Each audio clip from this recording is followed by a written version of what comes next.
For 30 years, Johnny Carson made America laugh. His timing was flawless, his charm effortless, and every night he turned The Tonight Show into a ritual of comfort and comedy. But behind that perfect smile was a world the audience never saw, a world of tension, buried scandals, and moments so uncomfortable that NBC tried to erase them forever. There were episodes that vanished, interviews that went wrong, and friendships destroyed in silence. Carson wasn't just a talk show host. He was a perfectionist guarding an empire built on control. But even he couldn't escape the chaos that came with live television.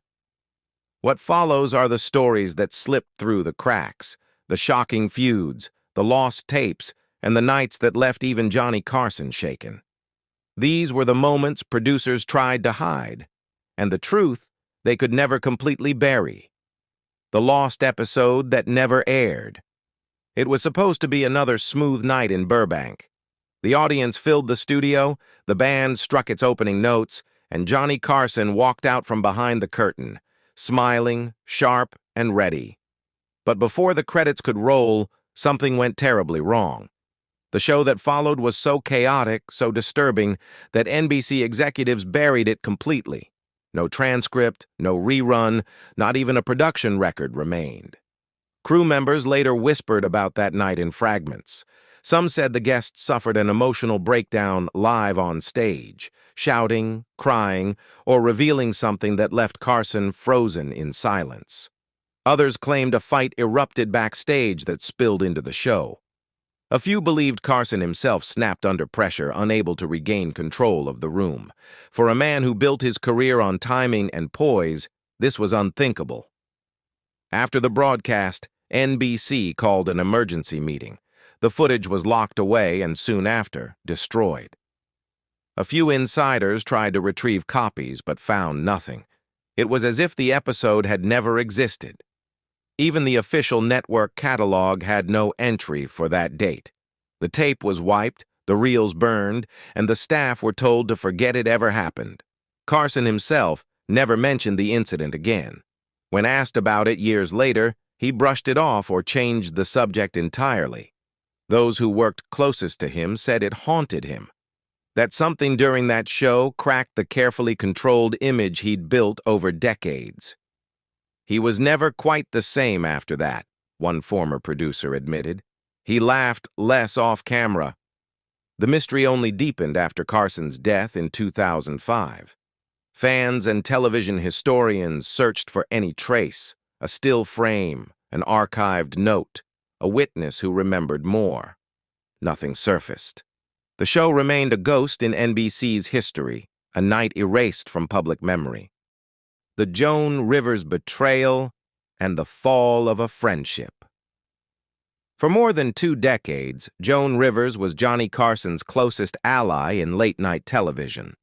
He discovered her in the 1960s, gave her her first big break, and even told her on air during her debut, "You're going to be a star." To Johnny, she was the perfect guest, witty, fast, and fearless. To Joan, he was more than a mentor, he was family.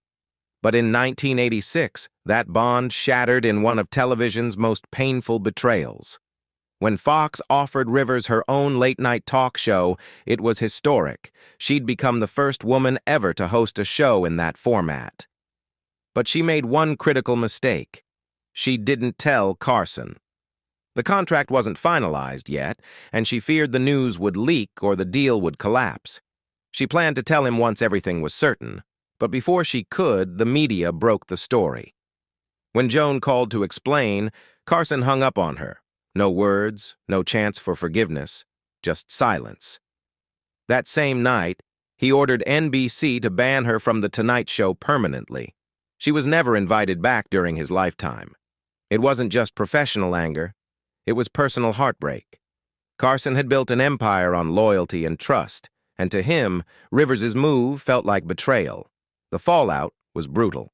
Rivers's show on Fox struggled, and her husband, Edgar Rosenberg, who produced it, took his own life just months after its cancellation. Joan was devastated, grieving her husband and the loss of the man who once called her a star. Carson, however, never reached out. The two never spoke again. In later interviews, Rivers said the silence haunted her. "He was my hero," she admitted, "and losing his friendship was like losing part of myself." When she finally returned to The Tonight Show in 2014, nearly 30 years later, Johnny was long gone. It was a full-circle moment that arrived too late. Wayne Newton's confrontation and the night Carson was threatened. In the 1970s, Johnny Carson's monologues were legendary, sharp, fearless, and often cutting.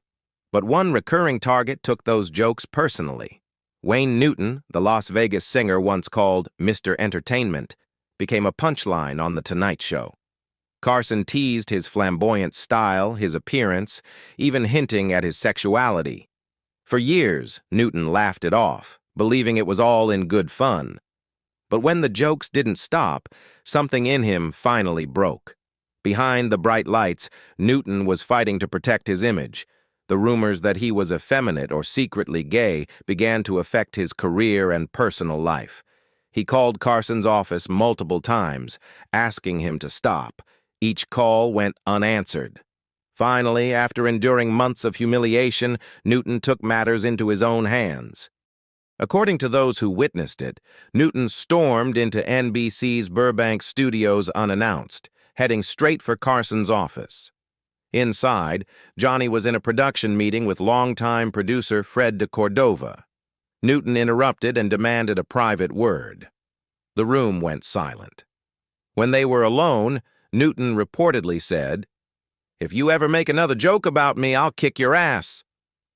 Carson, normally calm and unflappable, didn't laugh. He simply stared back.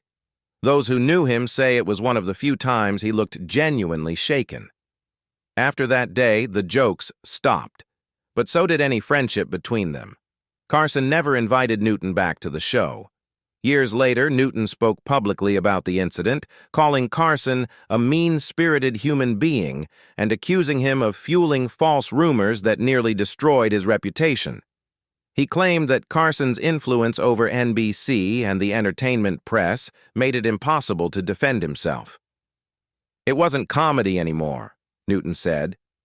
"It was cruelty." The confrontation became a dark legend in Hollywood. The night a guest dared to stand up to the king of late-night television. But for both men, it left scars. Newton's career never fully recovered from the gossip, and Carson's reputation as a quiet, ruthless perfectionist only deepened. When Charles Grodin challenged Carson on air. By 1990, Johnny Carson was untouchable. He had outlasted rivals, scandals, and network politics. But one night, a guest walked onto his stage and dared to challenge him in front of millions.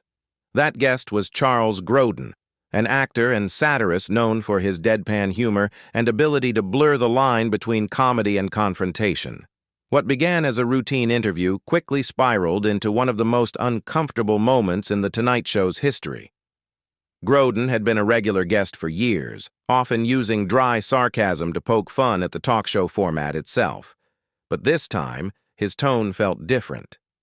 Midway through the segment, after a few awkward exchanges, Grodin leaned in and asked Carson, "Do you even care about your guests?"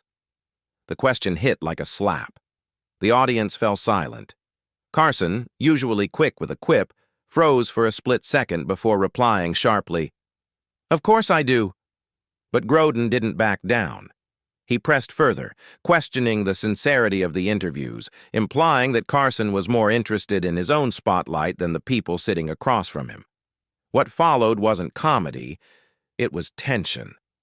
The laughter died, replaced by a sense of disbelief. Nobody knew if it was an act or an actual argument unfolding live on television. Carson's face tightened. His voice, normally smooth and measured, became clipped and defensive. He wasn't used to being challenged, least of all on his own stage. When the segment ended, the applause felt forced, the smiles rehearsed. But behind the scenes, producers were stunned. Some urged Carson to cut the segment from reruns entirely, worried it exposed too much of his real temperament. Carson refused. "Leave it in," he reportedly said. "People should see it." That decision became one of the most revealing moments of his career.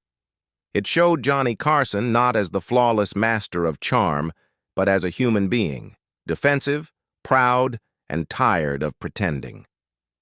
For once, the king of late night wasn't in control, and it made for one of the most riveting and painful interviews ever aired on The Tonight Show.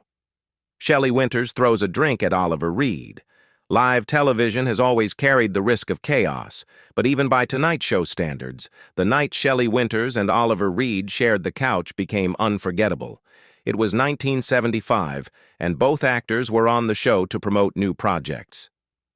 Reed, the British actor known for his wild behavior and heavy drinking, had already built a reputation for pushing boundaries. Carson expected trouble, but not what actually happened. As the conversation began, Reed grew increasingly unruly. He made a series of crude, sexist remarks about women in Hollywood, including comments about Winters herself. The audience chuckled nervously, unsure whether he was joking or just being obnoxious. Winters, a seasoned performer who had spent her life fighting to be taken seriously in a male-dominated industry, tried to brush it off at first, but Reed kept going, louder, ruder, and more vulgar with each line. Finally, she'd had enough. Without a word, Winters picked up her drink and threw it straight into Reed's face. The studio gasped. Carson's jaw dropped. Reed sat frozen, dripping wet, while Winters calmly crossed her legs and said, "That's for every woman you've ever insulted." It was one of the few moments in Carson's career when he looked genuinely speechless. The tension was thick, not the playful kind, but something raw and real. For once, late-night comedy had turned into confrontation. The segment ended early, and during the commercial break, Carson reportedly turned to his producer, muttering, "We can't rerun this." NBC executives agreed.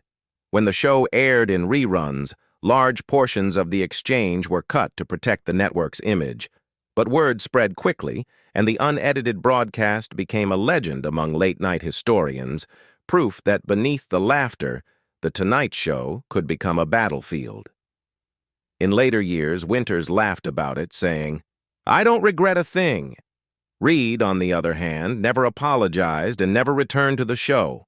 For Johnny Carson, it was another reminder that even the most carefully controlled environment could fall apart in seconds, and that sometimes the most unforgettable television moments are born from pure, unfiltered truth. The chaos of the animal segment. Johnny Carson was known for keeping his cool, except when wild animals were involved.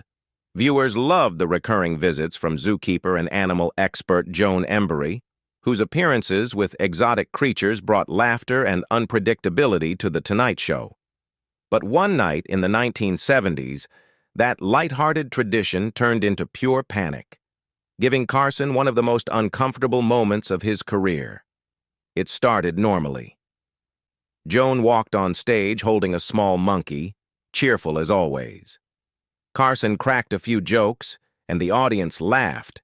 But as she tried to hand the animal to a guest sitting beside Johnny, it suddenly lunged forward and grabbed the guest's hand, refusing to let go. The startled shriek from the guest threw the room into confusion. Carson tried to lighten the moment, but before he could finish a sentence, another animal handler entered with a large snake. And that's when everything truly unraveled.